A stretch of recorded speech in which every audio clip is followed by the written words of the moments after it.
Men Zuhal Norsafarova, Shahrisabz davlat pedagogika instituti 2-bosqich talabasi. Milliy g'oya ma'naviyat asoslari ko'p ta'lim yo'nalishida tahsil olaman.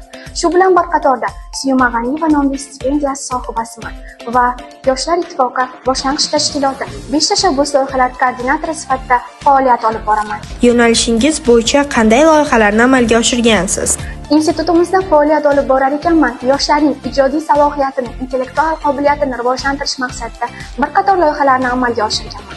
Bular institutim mening faxrim ko'rik tanlovi, shaxmat o'yinlari, ona mehri misralarda she'riy musobaqa tanlovlari, onlayn viktorinalarni tashkil etganman. Kelgusidagi maqsad va vazifalaringiz nimalardan iborat?